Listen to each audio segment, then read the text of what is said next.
So that's what I'm saying. The text is like an object. It's gonna change perspective based on where you're standing. I don't know. Hello? Can you hear me? Can you hear me? I missed you, baby sweet. It was a day. It was a day. Please tell me you're seeing this too. From Seattle, we're Drinking the Movies. I'm Taylor Baker. And I'm Michael Clausen. Bam. There it is. You picked out our beer today. What are we drinking? We are drinking a German lager that is extremely complex to pronounce and that I do not remember. I think it's from Munich, but that is all I can recall. It's written on the growler, but then I'd have to get out. Did it just catch your eye? I asked for 6 different tasters, and this was the lowest alcohol content that tasted the best, considering we've got to do 2 episodes today, and we're going to be sitting here for a while drinking a little bit more beer than usual. We need something that can last us a while. Exactly. Especially since we have some of our harder titles up last. So. But today, we're going to do The Farewell, Jackie Brown, and Once Upon a Time in Hollywood. Quite the lineup. But first, as always, are the first impressions. We are doing first impressions of The Irishman as well as Little Monsters. Which one would you like to do first? Let's go with The Irishman, then get to those monsters. All right, let's do it. Hiya, Frank. This is Jimmy Hoffa. Glad to meet you. Glad to meet you, too, even if it's over the phone. Our friend speaks very highly of you. Thank you. Only 3 people in the world have one of these. And only one of them is Irish. All right. We just watched the trailer for Martin Scorsese's The Irishman. I think you missed the marketing campaign there. It's Academy Award-winning Martin Scorsese, Academy Award-winning Al Pacino, Academy Award-winning Joe Pesci, and Academy Award-winning Robert De Niro. Just in case you forgot, these guys are kind of good. Mm-hmm. Not bad. Not bad, no. I think this was very high on your list of most anticipated of the year. Mm-hmm. Does this change anything? Yes. It doesn't change that, but it changes my complexion of the film. I don't think I can say that this trailer reveals that the film will be good. I can say that this film will be a prestige picture.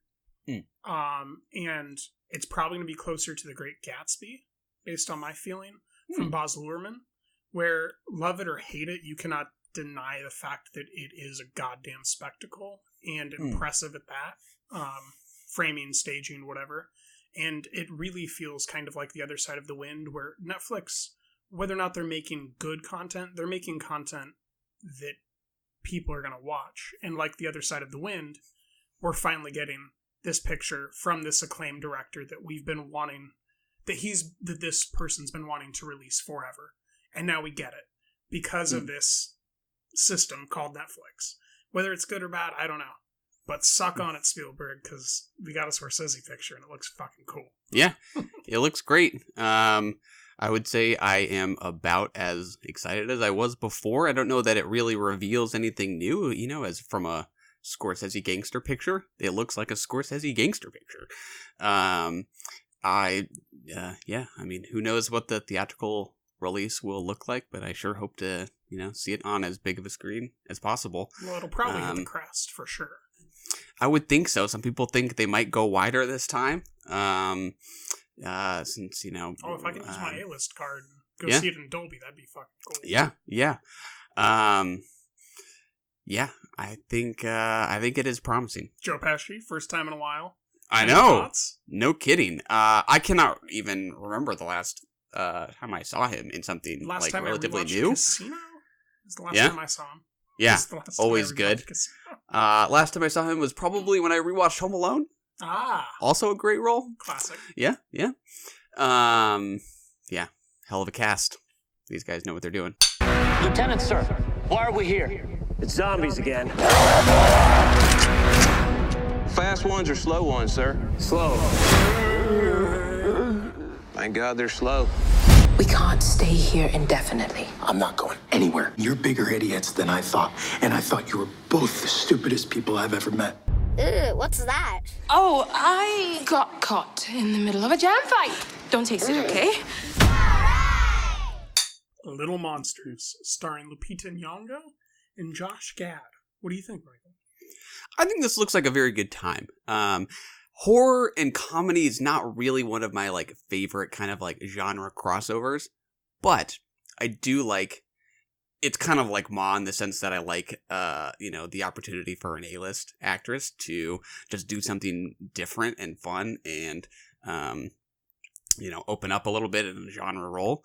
I don't know that it'll be uproarious for me, but I think it looks funny. What about you? It looks quirky. Yeah. I don't know that I'm going to mesh with the tone. I'm glad the project's made. I really love Josh Gad. He's hilarious. I think that The Comedians, a show he did with Billy Crystal. He did a show with Billy Crystal called The Comedians. Genius thing. It got canceled immediately from FX because they're assholes. But I love him, and I always want to see him in a project. Pete Nyong'o, great. The tone of this movie, it's like in the foreground something sweet, in the background something terrible. Mm-hmm. I'm going to get bored. I'm going to get exhausted. It looks a lot in tone like The Art of Self-Defense, another film that's kind of got a mixed tone that I didn't care for. Glad it got made. I'll potentially see it depending on when it releases. But Yeah. I kind of feel like it should come out like right now. Some like kind of programming for the summer, right? If it came out in the fall. I don't know. I don't think I even caught when the release date was, but it seems like now is the time, not like October. Although I guess you could catch it in Halloween. I don't know. I didn't see a release date. Before it seems like the window you want to get it into. Which is maybe right around the corner. As competition to Where'd You Go, Bernadette? Yeah. I could see it doing well in that window. Yeah. But yeah, I mean, still like an actress I like. It's an original screenplay. I think it's an adapted screenplay or something like that, but still a standalone. It feels like a unique original project. screenplay. Yeah, I mean, I'm still something where someone can make it excited to see something like this. Yeah. Well, that's the first impressions. Let's get into the meat of it. Let's say hello to the listeners by talking about a goodbye. All right. First up, we are talking about The Farewell. What's wrong, Dad? Please tell me. Midnight is dying. She doesn't know, so you can't say anything. The family thinks it's better not to tell her. Why is that better? Chinese people have saying, when people get cancer, they die. By director Lulu Wang, made a big splash at Sundance this year. I think it won a prize there. Probably one of the best reviewed movies of the year in terms of at least Metacritic score wise. I don't know how it's doing now, but before release, I think it was in the 90s. Yeah, back when only critics had seen it. Now that it's getting wider audience, it is falling. Yeah. I had quite the experience in my own theater. Someone where I saw it, it's stadium seating, reserved seating. Someone decided to sit right next to me, even though that wasn't where they had bought a seat. Oh, they just wanted your company. And I was the first person to buy my seat, so I know that they knew I was there. And then they were muttering, it was a couple that was very old, muttering back and forth to each other about they had some racist comments. Ooh. And about 1/3 of the way through, they said quite loudly that they couldn't stand this bullshit, and they got up and left. Wow. That is a unique experience at the movies. So through all that, I was loving it and laughing and enjoying myself, but it definitely made me realize that there's a conversation wow. to be had by the broader populace that I didn't think we needed to have here in Linwood. That's very interesting. That is not the kind of experience I've heard of yet. Yes. Most of the reactions I've heard have been quite positive. I like this movie a lot. I do too. Maybe not a wholehearted love for it, but I'm still quite positive on it. What about you? I completely agree. Where my problems come are in the choices at the end. I think there's a lot better cut to be made. I think it's about 7 to 10 minutes earlier than they actually decided to close it. It would have ended with us feeling a lot. They could have cut straight to that credit sequence that shows us that she's still alive all these years later in real life, and it would have been great. But instead they tried to capitalize on that metaphor of the spirit, I suppose, where the bird represented in the beginning is how they choose to end it, with one time we see the bird in the middle. Yeah. And I don't think that worked for me. Maybe I'm not culturally part of it enough for it to work for me. Maybe I don't know exactly what she's playing into. I think I do know what she's playing into, and that she didn't get the repetition right, and that the edit's just poor. Yeah. At the end. Yeah. Yeah, I would agree. Could have done without the last couple shots. I even could have done without the real life footage of the grandma. I feel like she already did the work. But I don't think the film could. Really? I think she pulled it off. Could have made the movie without it. How so? Say more. Well, it's her story. Mm-hmm. Like, it's her, like, it's such a deeply personal story that I don't think that she makes that movie without seeing that as the end. Like, showing the audience after the film is over that everything is happy in reality. I think that that's maybe how she conceived of the piece. Yeah. At some level. Yeah. Yeah, for me, I just felt like it was strong enough to stand on its own. Oh, I agree. Too often that feels like, we look how we kind of got it right. Not that it's that long of a take even. But I think even though it's autobiographical, it's still a work of art, and I just kind of like letting that just stand on its own. I agree. I think not only is there a better cut, if you make that cut, then it's more of its own individual piece. Yeah, yeah. But at some level, you got to let the auteur, dangle their emotions. Yeah, but it's already so emotional. Wang's got her grandma. Yeah, yeah. Or is it Wong or Wang? I've heard Wong. Okay. Yeah. I read it as Lulu Wang, but maybe I read it incorrectly. That I would have assumed so too. I just happened to hear that. Okay. So plot-wise, just to lay the groundwork, perhaps, Awkwafina is our lead actress. It's a semi or largely autobiographical tale. Mm-hmm. Based on an actual lie. That's right.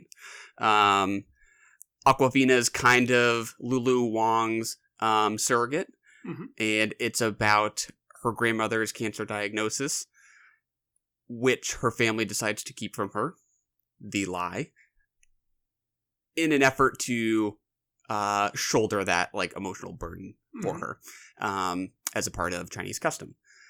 Which is a broader custom that almost all families apparently participate in China. Right.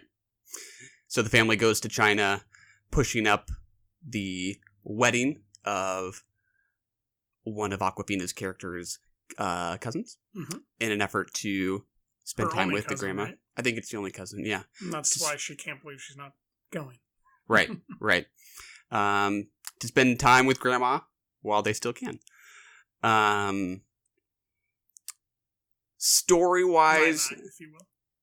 Nine. Exactly right. I really liked Nine. I did too. As an actress. I think overall, it's a very solid cast. I think it is an ensemble piece. Did you care for most of these actors and actresses? Yes. I should have looked it up. I do not know the name of Awkwafina's father. But he's so good. He's so good. He's funny. Yeah. He's heartbreaking. He's in the right ways. Like, he plays melodrama in a sincere way. I think I've seen him before, a lot. I just don't know. I almost think that he's the dad who gets killed in Rush Hour. Oh, man, that is a throwback. I would have to go back and watch Rush Hour, which I would happily do. And then, right? Let's do that for the show. Can we watch Rush Hour for the show? The whole franchise. The whole trilogy, yeah, dude. And then we'll get into... We'll have to watch some Jackie Chan Adventures cartoons as well. Love it. Just 'cause.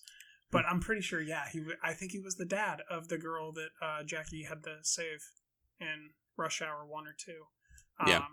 But he's really, really good. I really like the way that she opens the piece, framed on that beautiful painting. It's a great looking shot. And the way that she brings that back around at the end when the family's sitting in front of it waiting. Mm-hmm. And the way that she builds that up by zooming out from that frame and showing us the grandma sitting in front of it while she's talking to Aquafina on the phone. Yeah.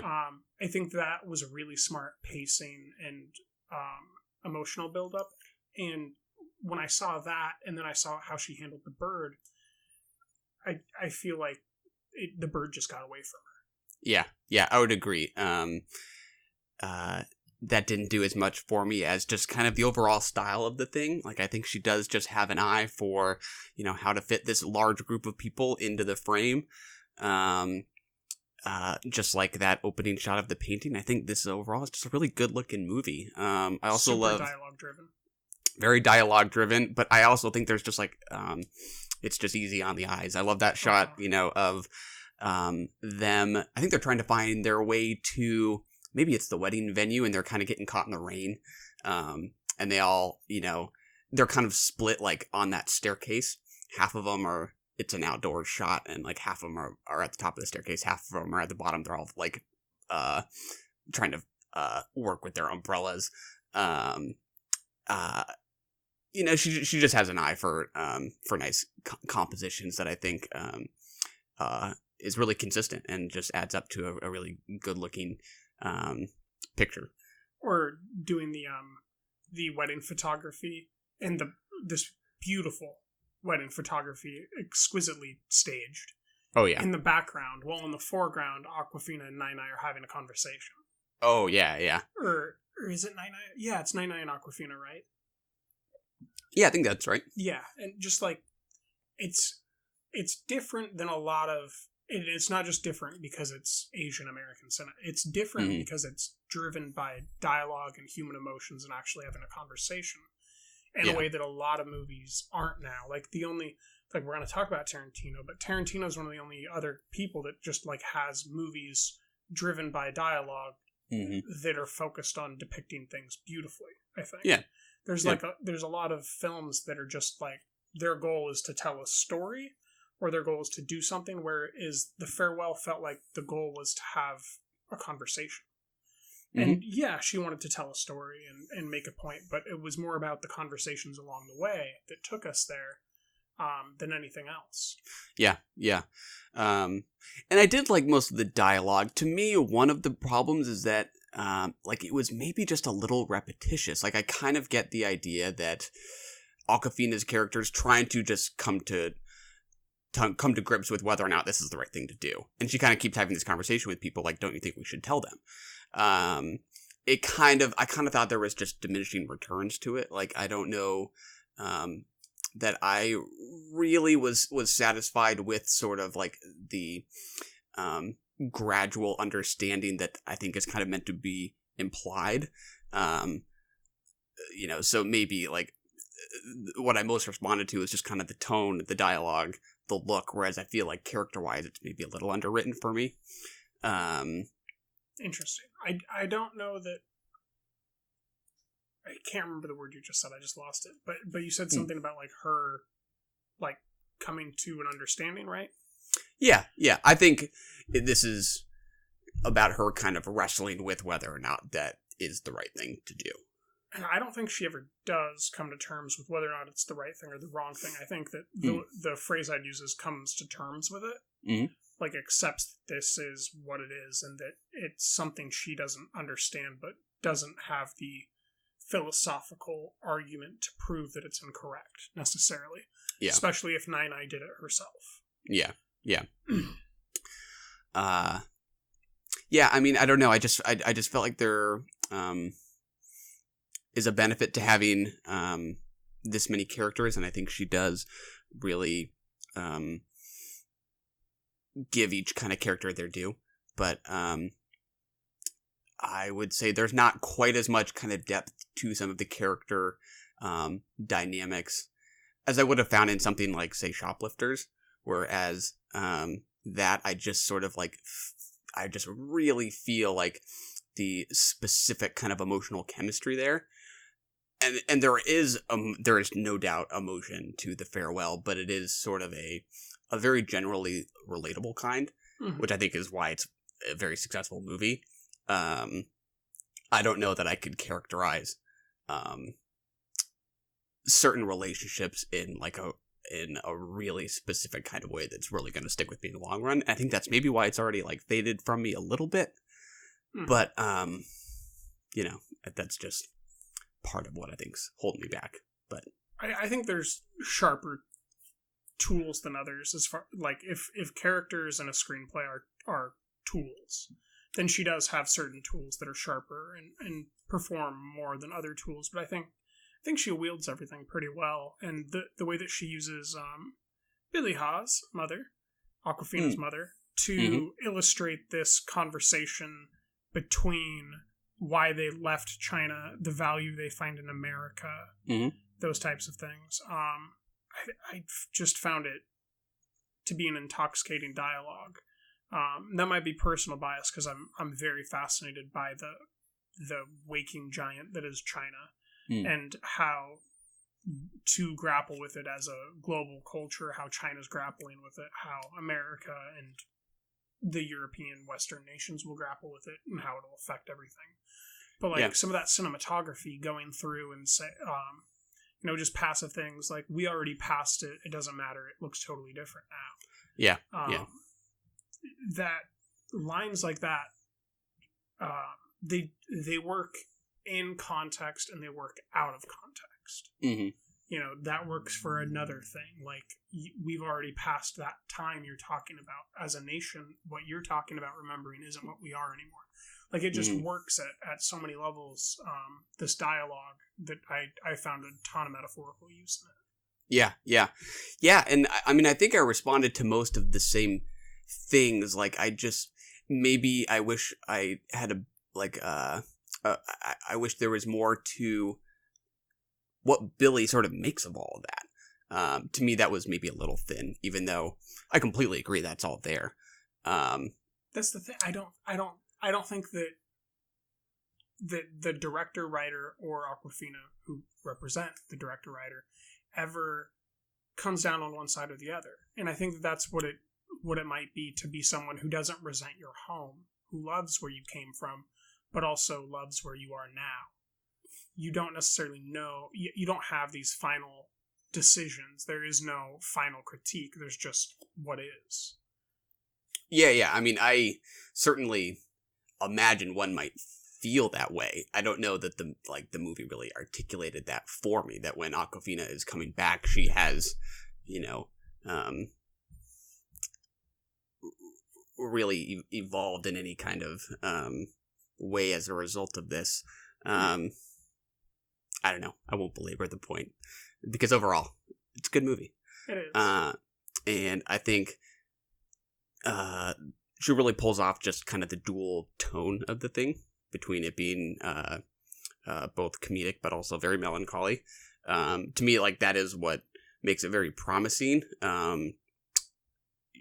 That kind of thing, I think, is something that's like harder to hone over time. I kind of think she can maybe fine tune some of the screenplay stuff, but that's something that like really excites me, is somebody who can pull that kind of thing off. Yeah. Awkwafina good, Lulu Wong great. There we go. What do a stewardess, a gun runner, a bail bondsman, an ex-con, a federal agent, and a beach bunny have in common? If you're gonna come in on this thing with me, you got to be prepared to go all the way. Jackie Brown by one Quentin Tarantino. A little homework before the latest Tarantino movie. One that we both had not seen. Correct. Which I think you've now seen all of his filmography. Is that right? No, I'm still halfway through the Hateful Eight Netflix 4-hour cut. Got it. So I haven't seen that director's cut version yet. There you go. I bet you there's another director's cut that I haven't seen that I just don't know about somewhere Probably. along the line. That seems likely. No, there's a a mashup. I don't know if he certified it, but there's supposedly a mashup of Kill Bill Volume 1 and 2 unrated director's cuts where it's like a super cut all the way through. Oh, yeah. It's like the whole bloody affair. Is that what it's called? Yeah. And I haven't seen the whole bloody affair. Yeah. Yeah, so he has some there's stance, definitely right? versions that I haven't seen. I can't remember if he has a stance on whether it's one movie or two movies. I think he says it's one movie, which I've definitely seen it in two parts. So, well, if he says it's one movie, that means we get one more, right? I guess so. And then he contradicts himself on the title screen where it says the 9th film of Quentin Tarantino and Once Upon a Time in Hollywood. But besides that, you don't think the count is working? Huh? You think this should be his 10th film? If you're counting Kill Bill as two movies? Well, no, if it's one movie, then we'd be at 8, right? Or am I miscounting? We got Death Proof, which everyone forgets. Then we got The Whole Bloody Affair. Then we got Reservoir, Pulp, Jackie Brown, Inglourious Bastards, Hateful Eight, and Django. Yeah. There's 8. Yeah, I guess Once Upon a Time would be number 9, wouldn't it? Oh, yeah. Shit. You're right. He does view it as right. one. We just wanted to audit that real quick. Yeah, just some on-screen auditing. All right, so that was accurate. But Jackie Brown first. I liked Jackie Brown a lot. What about you?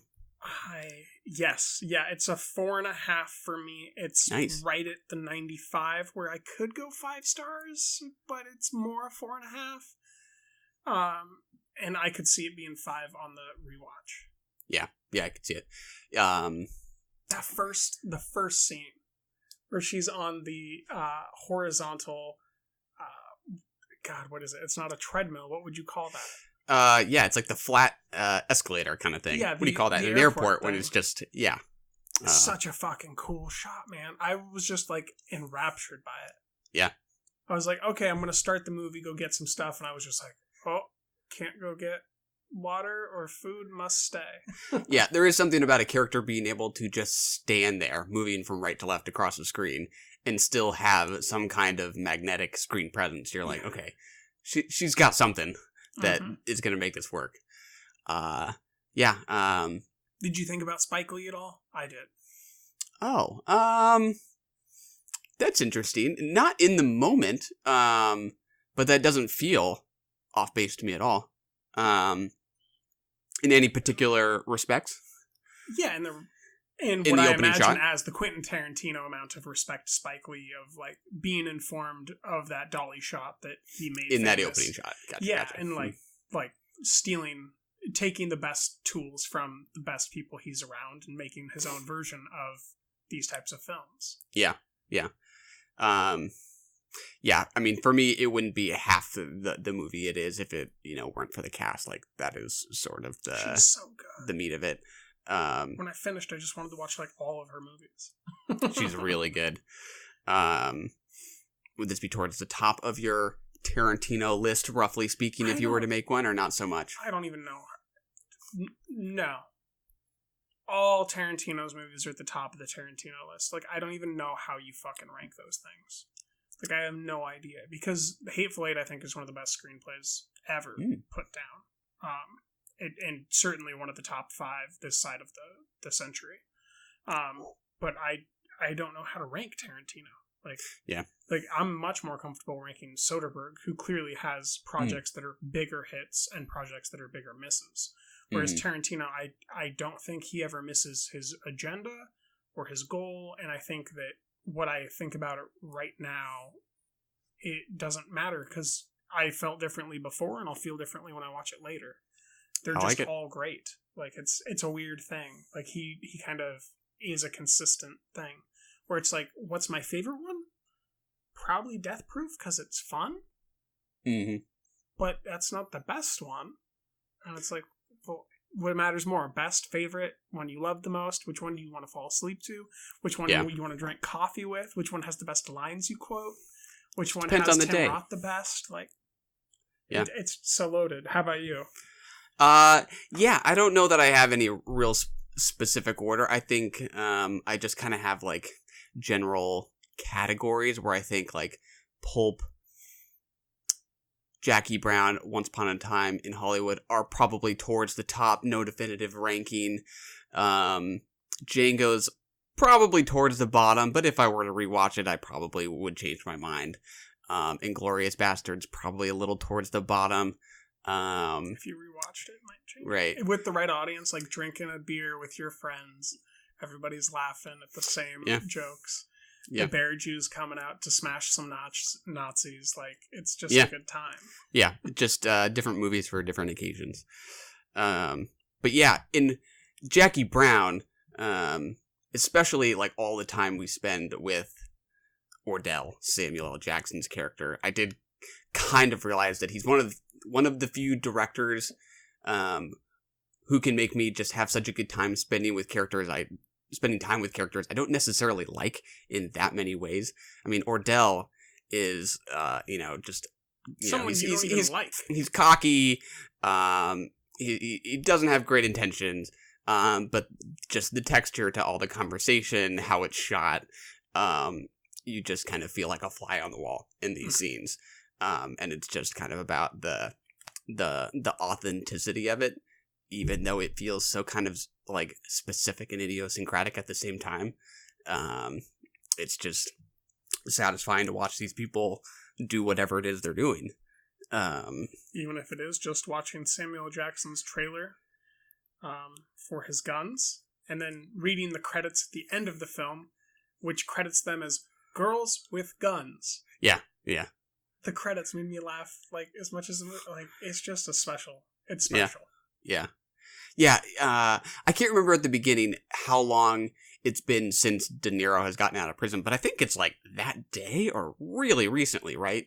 I'm just trying to imagine like that week or Wednesday or something. Yeah. I think we hear him say. And of all the things, Ordell's like, "Come home, I got a movie I got to show you," and it's girls with guns. Like it's just kind of absurd, but the absurdity is hilarious. Even though you kind of hate the exercise in a way. The movies he puts in movies are great movies. They are. Robert Forster, great, big fan. Special. Yeah. Changed the way I saw him fundamentally. Him and Pam Grier. Just they're these people now. Yeah. When I see them. Yeah. I did not go into it with any expectation for sort of a romantic possibility between them, and it was really only more like right at the final few minutes of the movie that I was like, I kind of want to like rewatch this and just focus on the chemistry between them. Like I was not in any way expecting that to be of interest to Tarantino. Is this really sort of like slow burning, ambiguous kind of affection between them? It was there from the start, man. I know. I mean, it's not like it's subtle exactly, right? Like Robert Forster like is gazing at her as she's coming out of prison, like, oh yeah, he has a thing for her. But it's also just weird, right? Like it's clearly not the kind of meet cute that we're used to. Well, yeah, and I mean, socially it's not, right? Like they're both older, they're both low income, they both have hard jobs. They both have hard backgrounds. One's a cop. One drops her off, has his gun stolen by her, and goes and sits on a couch in an apartment that smells of cat piss for a few hours, waiting for someone that he gave a bail to come home so he can take him in. Like, yeah, these aren't soft people. Yeah, they are not.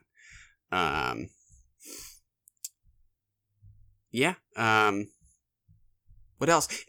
The ending actually felt a little Soderberghian to me, in all the changing of perspective in a very good way. Very he pulled it off. Ocean's 11 influence, yeah. perhaps. Yeah, do you absolutely. know the release date of this movie? 97? 97, so it was pre-Oceans, right? I think that's right. Yeah, that would have been early 2000s, right? Yeah, so he did it himself. He did. Yeah. Quite well. What'd you think? Did you think De Niro was going to kill that surfer girl? I thought that he was going to go off way before that, if you're Tarantino, because, I mean, that's, you either get Jack Nicholson or De Niro at this point, and you want them to go crazy, because they can go crazy better than anyone else can go crazy. Yeah. And I thought that he would have done more and gone crazier. Yeah. And I thought that he was going to... I thought it was going to go a different way, and that he was going to try to get Jackie Brown and like get into a fight with Samuel about it and stuff. Yeah. Just because of who Robert is outside of the film. Yeah. What is it Ordell says to him after after De Niro tells him he killed her? He's like, yeah, I killed her. And he's like, she's dead? He's like, kind of. Kind of. Yeah, she's dead.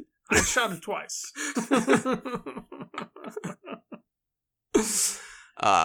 Yeah, Samuel L. Jackson. Michael Keaton is the awesome officer. Yep. Interesting role. I definitely saw Michael Keaton, but he did a good job of trying to be the character. Yeah. But at that point in time, it was just so hard for him to not be Michael Keaton.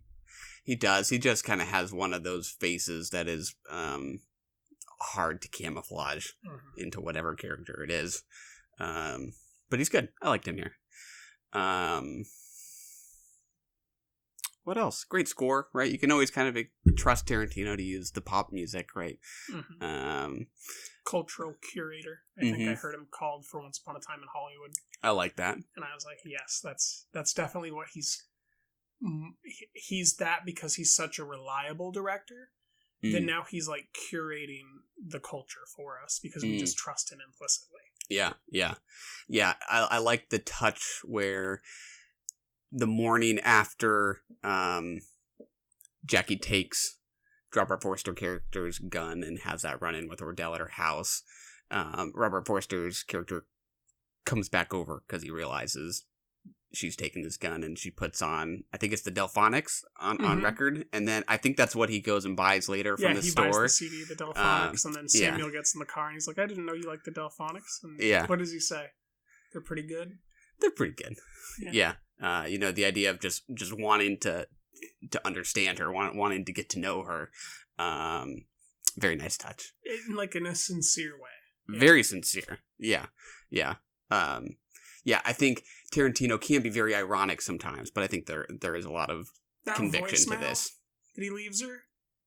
Oh, It's halfway between adorably sweet and, creepy stalker. But that's where he's at as a bail bondsman. Yeah. That likes her, so I don't know. He has a good screenplay touch. He does. He really does. You have any favorite scenes? Any favorite moments? Oh, man.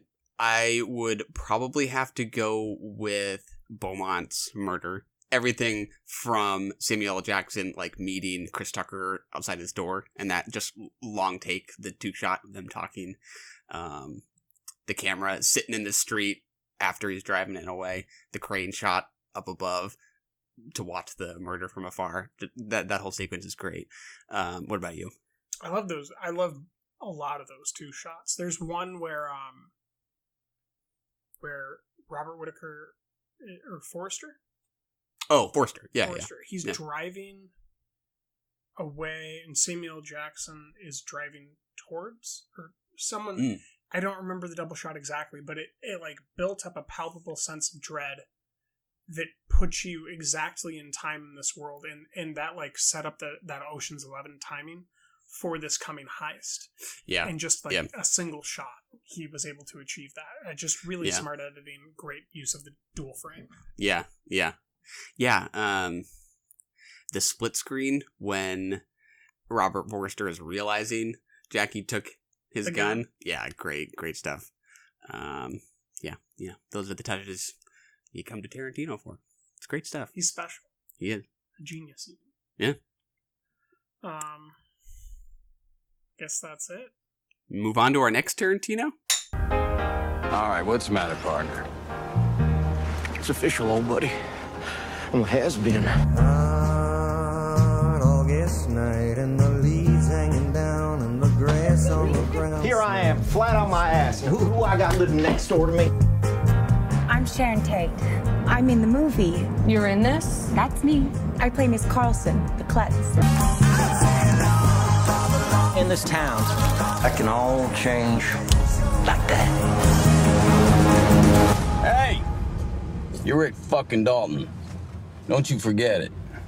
We're talking about Quentin Tarantino's Once Upon a Time in Hollywood. I've seen it once. You've seen it twice. Twice. Deuces. Ready to dive in. I am. I absolutely love this movie. What about you? I did not the first time I watched it. I really engaged with it, though. I took a lot home with me. I was overwhelmed by it. I could not keep up. I didn't know what to make of it. I didn't know what I saw. I didn't know what I heard. Could barely keep up.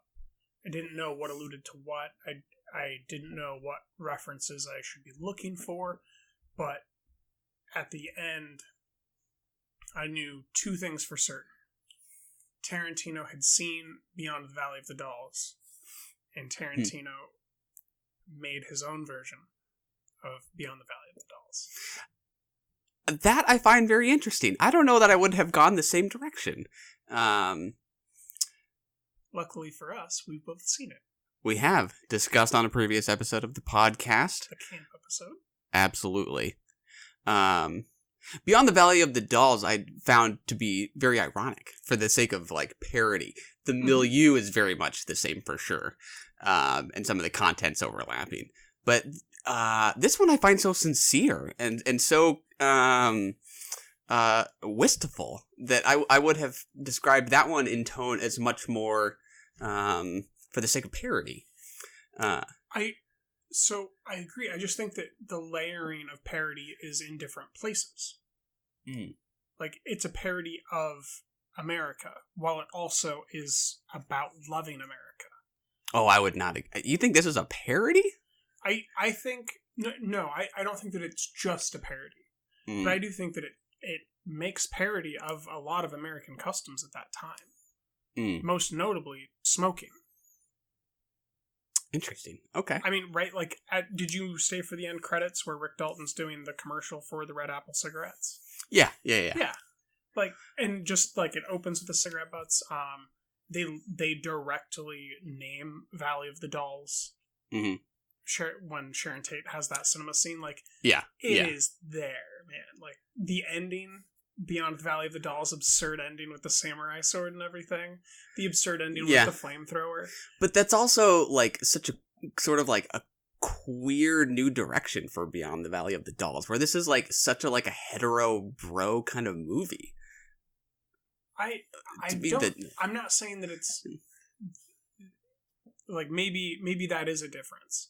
Yeah. But I still think that this is his own riff of that riff that Ebert did on the Valley of the Dolls. Like I really do definitely think it's there. The criticism of America, the smog, or at least of LA, and like the desire for cinema and the smog, and the way that the first half of the movie, or the first 5/6 of the movie, feels like a goddamn TV serial, where you're like, where the hell is this fucking thing going? Yeah. Where you go out to the movie ranch, the Spawn movie ranch, and literally, like, nothing happens. Yeah. And when I went back and watched it a second time, I saw where all the builds were. But the first time, you don't know where all the builds are. You don't know what's pointing towards what. Yeah. You don't know what's directly being referenced. Like, I didn't even hear... What is the book that she gets? The first time I heard it, I didn't even hear it correctly. It's Tess of the Dunderville? Tess of the D'Urbervilles? D'Urbervilles. Yeah. I didn't hear it the first time, clearly. Yeah. I was like, Elvis Doomerville, the defensive end? You're like, oh, I got it this time. Yeah. And, I mean, the surrealism of it, having Steve McQueen explain to the audience that, let me tell you a story. This girl was engaged to this guy. Then she flew to Europe to make a movie with this guy. And then they got married. And now they're here. And now the three of them are inseparable. Like, just the way that that's explaining to the audience. It's almost like the Q laugh. Where in those sitcoms we would hear other people laughing on the TV. Like, there's a layer of parody to it that is a sincere level of parody. That's criticism and parody at the same time of American culture, but also American love. We have very different readings on this one. I don't know. Parody is not the word that would have come to mind. If the words are more like a wistfulness for the era, a melancholy for what was lost in both the people and, you know, the How about the word art. Perhaps. Yeah.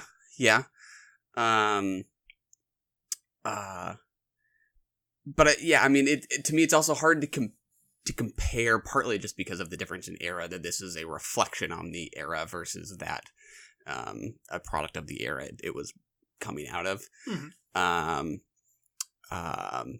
And this is sort of like a crossover of genres. Like, you know, some people are calling it a Western, a fairy tale, a hangout movie. Well, it's definitely one of those, and that's fairy tale. Oh, that was the lens you. It's definitely a fairy tale because of the way that it opens and ends. And then in between, whatever claim you want to make works. Yeah. Buddy, Western, action, kung fu, doesn't matter. You could put it there. Yeah. Navel gazing, sure. Yeah. I think I experienced it first and foremost as a hangout movie. The most satisfaction I got from it being just the opportunity to spend time with these characters, doing whatever it is they're doing. And that's why I think that it is a little bit of a comment about TV. At that point in time, and they literally have dialogue about how TV. Al Pacino says that, like, now that you aren't a star, the goal is to have the current stars beat you up or kill you, so that the audience sees Rick Dalton, yeah, dying, right? Yeah, different reading, just not the one I went with. Okay. I mean, I was interpreting it maybe just more literally about, Hollywood being a thing that goes through cycles, and this being one about the end of a particular era, and what that means for these different kinds of people who are related to the industry in different ways. For Rick, he wants to make the leap from TV to movies. He's struggling to do it, and what he represents is not what the 70s are going to be welcoming when, you know, a new kind of director invades Hollywood. It's about, you know, the pursuit of a dream from him that he is working so damn hard to get, that's just kind of out of reach, and what that also means kind of for him and his friendship with Cliff, since Cliff is sort of on the coattails of Rick's success to some degree. And he's someone who's problematic for Rick's career. Right. Yeah. But I mean, I think it's probably my favorite acting of the year so far.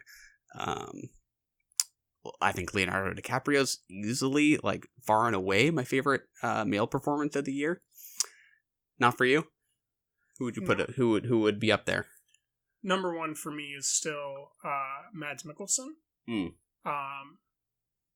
Leo is fine. I don't feel like he got enough screen time for me to feel comfortable with nominating him as a lead actor for me at this point in the year. Okay. I do have Brad Pitt as one of my top supporting actors, but I mean, he's still behind Tory Kittles, behind what's that guy's name from Last Black Man in San Francisco, Jonathan Majors. I think I've got Majors at the top right now, just because of what he does in those roles. But I do have a projection that Brad Pitt will be my favorite lead performer by October. So for a different movie. For Ad Astra. Right. I predict that a James Gray picture is going to always be one of my favorite pieces of a character, whoever gets the most screen time. Yeah. And I've got a suspicion Tommy Lee will creep up as well. But I think I like Tate the most. that Margot Robbie as Tate the most because of Tarantino's choice to let her just kind of be a vibration of love in life rather than a focal point of narrative. Yeah. I definitely didn't dislike the choice. I don't know that it would be towards the top of my list for any favorite performance just because of what all she does. I don't think it deserves like the best performance, but like out of the whole picture, like I walk away just like really enjoying my time with her. Yeah. Like I like all the other performances, but when I think about her, I just feel warm.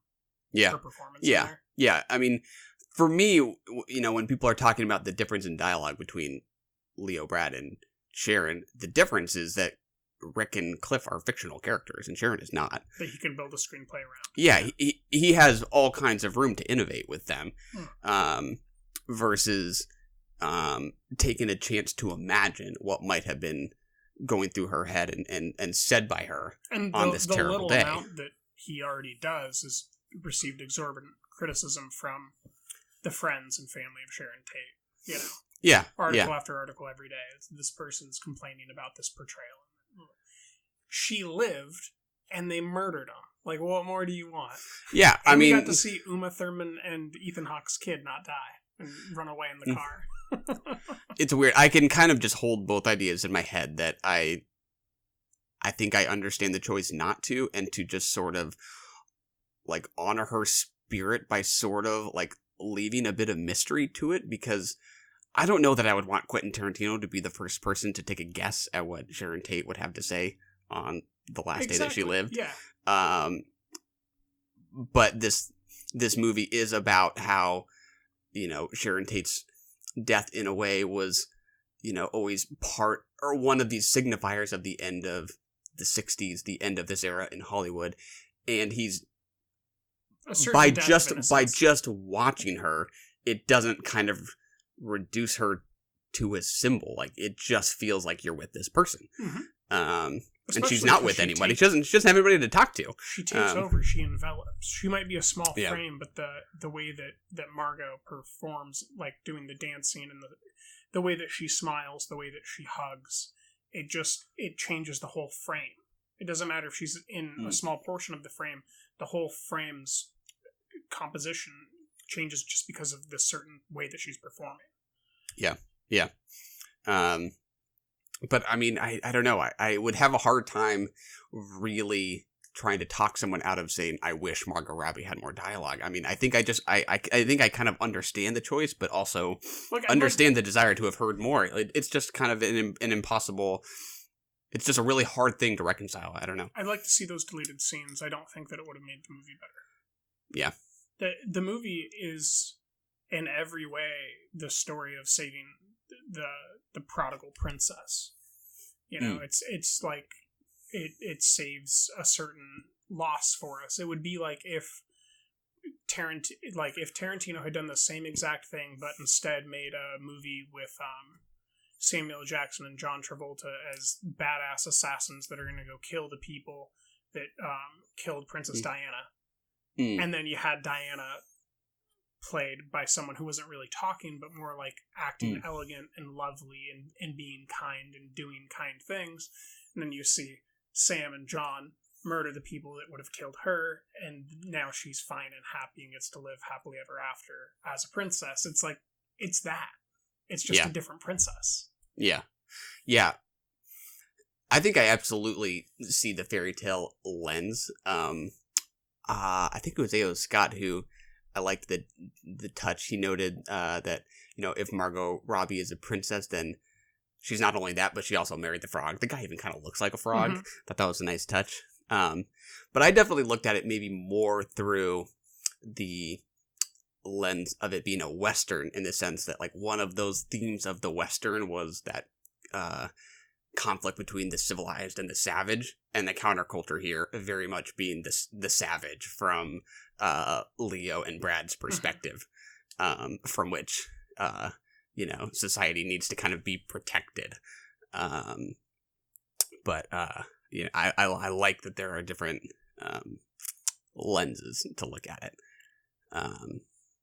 I definitely think that the reason that I see not just the Beyond the Valley of the Dolls comparison, but that I see it in that way is there's a certain build the whole time that feels like camp. I don't know that Once Upon a Time in Hollywood is camp. I just know that to me, someone who knows very little about camp and still does not understand it, it felt a lot like my favorite version of it. Yeah, I mean, like the fact that it's a Western in moments, like in real moments when Cliff is beating the shit out of the dude who has a broken front tooth. Yeah. And then Tex is on his horse racing to go get him. And the seamless switch of the guides for the horseback group where they pretend nothing's changing. You're going to follow me now. Like just the irony of that, it was so palpable that it felt like camp. It felt like absurdism. It just felt like those things. And when he's walking down and Margaret Qualley says that line, what is it? Bruce Dern's character's not blind. You're the blind one. Then everyone starts pointing and shouting. Like, it was just so clearly like an absurdist break into camp to me. Yeah.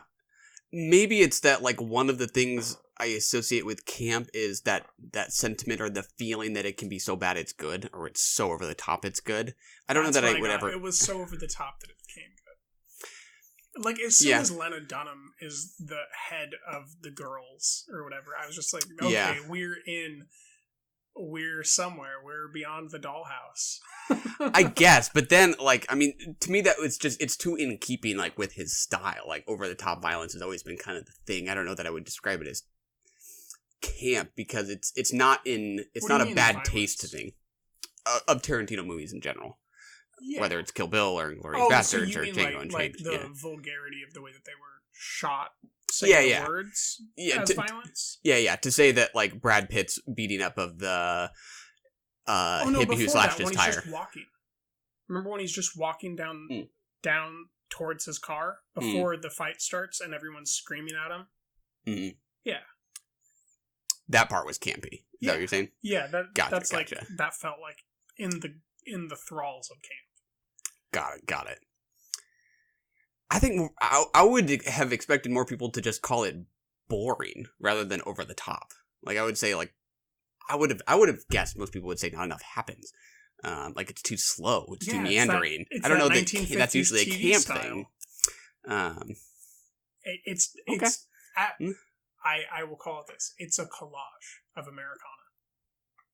Yeah. I think we can agree on collage or pastiche. I think that's definitely always been a trademark of his. I would agree with that. Well, I mean, like, just you could point at a certain time signature in this film and be like, okay, now that's Western, now that's Kung Fu, now that's behind the scenes, now that's flashback, now that's girl watching a movie, watching herself in the movie, like, that's whatever that genre is, that's that, you know, like, it's... Yeah. What is that? The girl watching herself. That's magical realism, magical surrealism. I can't remember. When he does what? When Margot's watching herself. That has a magical quality to it. I would describe it as magical for sure. Maybe not magical realism. To me, that's where magic is accepted as a rule. Like, I think it's a wonderful moment. That's a moment from a genre that is like the Manic Pixie Dream Girl genre, the Amelie genre, the In Search of Fellini genre. Gotcha. Yeah. I mean, it is like,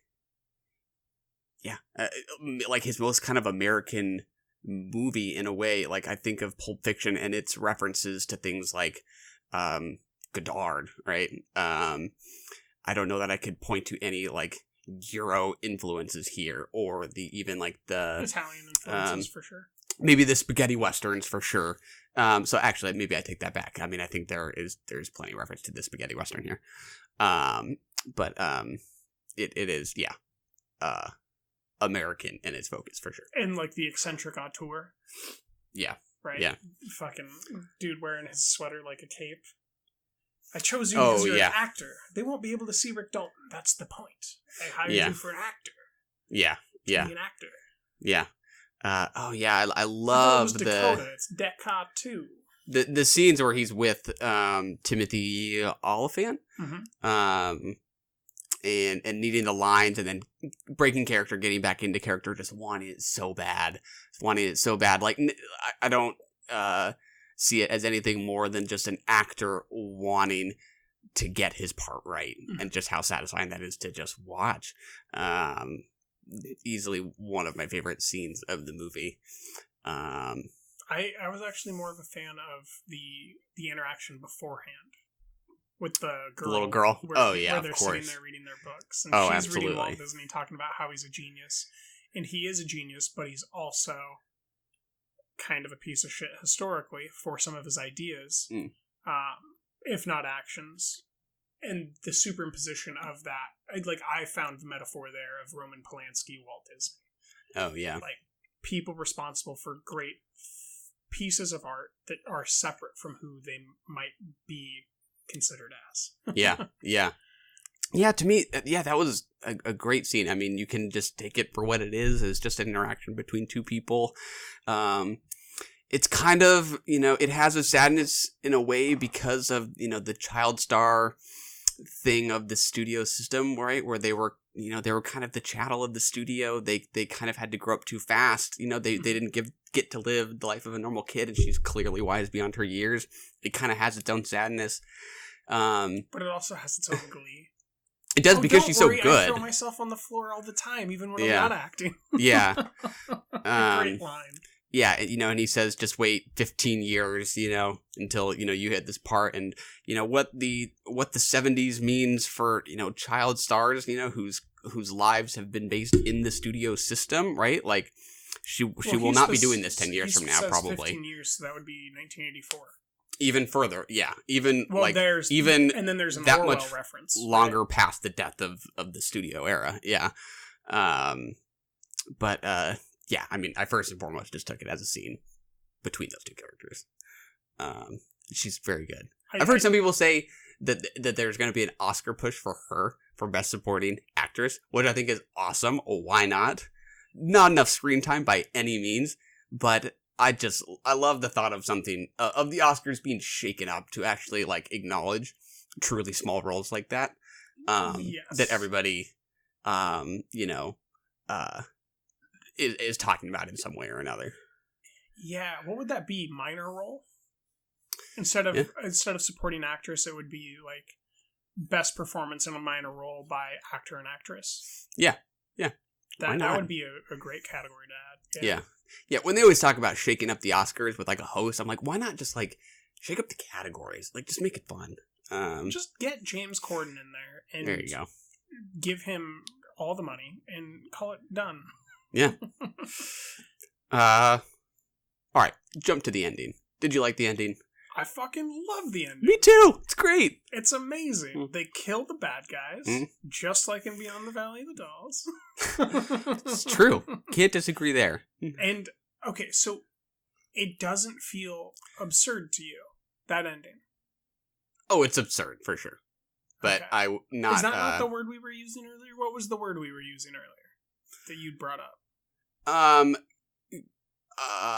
don't remember. Well, parody? Parody. That didn't feel like parody at all? Not in the same way.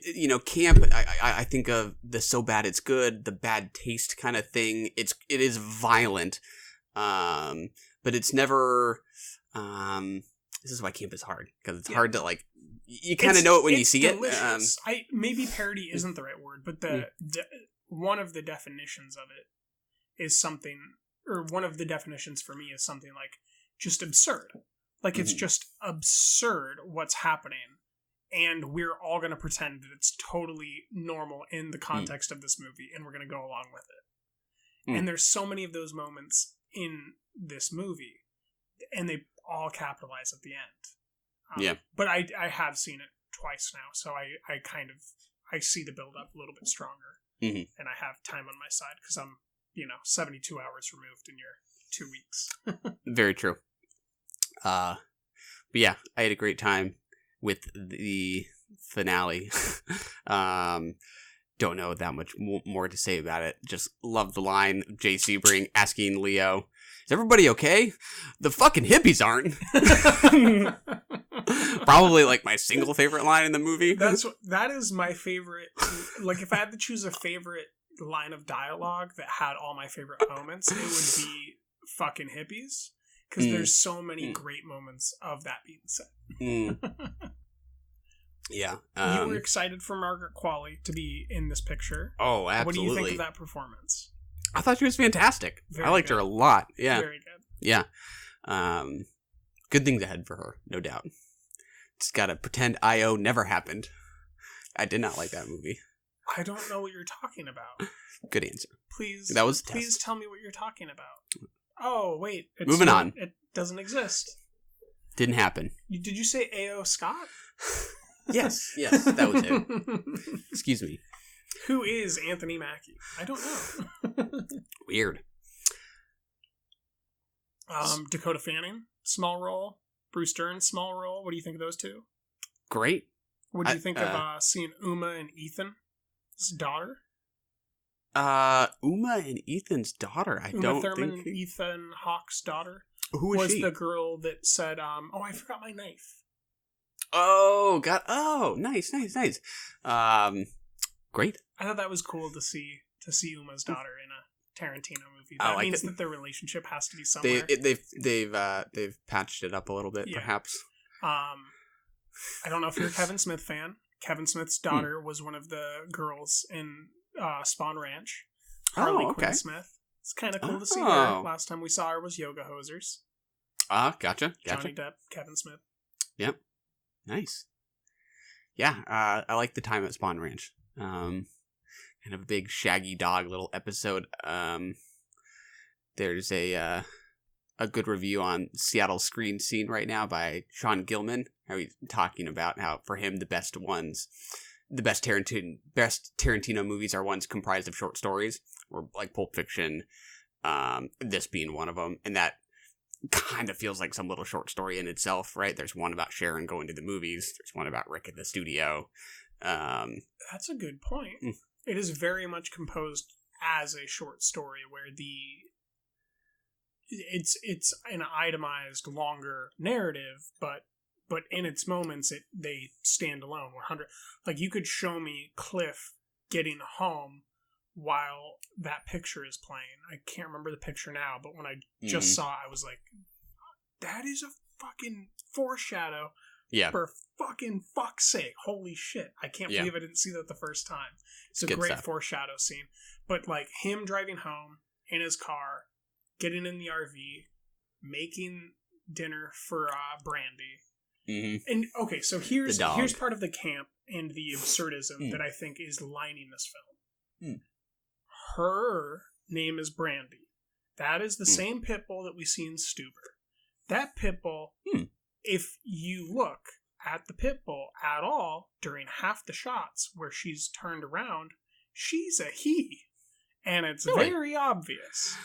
And I think that's part of like that TV like absurdism 1950s tone where it's like we're just gonna pretend, like we're gonna call these things what we're gonna call them. We're gonna suspend our disbelief and we're gonna go with it. And I think that there's tons of moments like that. I'll go with it. Okay. I love this movie. Me too. It's in my top 10 now. It's near the bottom, but I don't think that it'll leave my top 10. I like it. Where's it at for you? Very high up. My list hadn't been shaken up in a while, but it's top 5 for sure. Top 5? Yeah. You think it's staying in the top 5, or you think it's staying in the top 10? Do you think it could leave? I think it's gonna stick. I think it's gonna stick. Permanent? I think so. Okay. We'll revisit that after Ad Astra takes up 1 through 4. Let's see what happens. Run! Go! Get to the chopper! We have to go. I'm coming with you. That was brilliant. You're the best and we love you! And that is another one in the can, folks.